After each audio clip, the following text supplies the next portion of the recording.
প্রত্যেক পিতামাতার কাছে তার সন্তান কলিজার টুকরা। এই ছোট্ট ছেলেকে আদর যত্ন দিয়ে বাপ মা মানুষ করে। এই ছেলেটি তো খারাপ ছিল না, এ তো ভালো ছিল, আপনার কলিজার টুকরা সন্তান, সোনার ছেলে ছিল, আপনার বাধ্য সন্তান ছিল। এই সন্তানটা খারাপ পথে কেন গেল? এই সন্তানটা মাদকাসক্ত কেন হলো? এটা একটু চিন্তা করতে হবে। এর পেছনে মৌলিক কারণ দুটি। প্রথম কারণ, ওই সন্তানের পরিবারের কোনো সদস্য এই ধূমপানের সাথে আসক্ত। সরাসরি কেউ মাদকতার সাথে জড়িত হয় না, প্রথমেই কেউ এই নেশাদার দ্রব্য খায় না।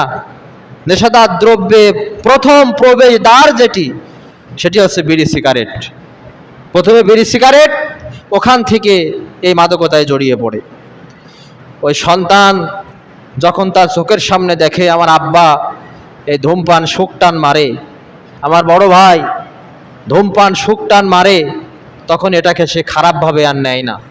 যখন ওপেনে খায় সন্তানের সামনে, পিতা, আমাদের দেশে কিছু জানোয়ার মার্কা বাপ আছে, সন্তানকে দিয়ে সিগারেট কিনতে পাঠায়, যে যায় এক প্যাকেট সিগারেট কিনে নিয়ে আয়। চাচা পাঠায় ভাইস থেকে। প্রথম স্টেপ পরিবার। 2 নাম্বার, আপনার সন্তান কার সাথে মেশে।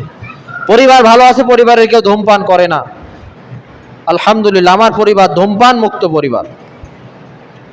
পরিবারের কেউ ধূমপান করে না, তারপরেও ওই ছেলেটা মাদকাসক্তি হবে না, তার গ্যারান্টি দিতে পারবেন না।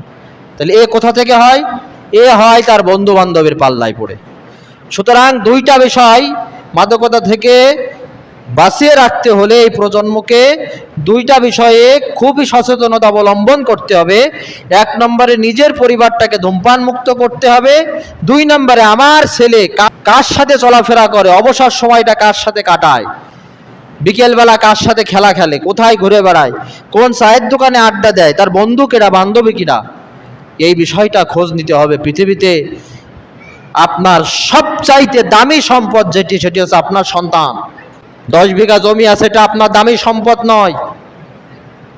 আপনি মৃত্যুবরণ করার পরও 10 বিঘা সম্পদ রক্ষণাবেক্ষণ করবে যে আপনার উত্তরসূরি, যে আপনার পরে আপনার ভিটা রক্ষা করবে, যে আপনার মান সম্মান ধরে রাখবে, যে সে আপনার সন্তান।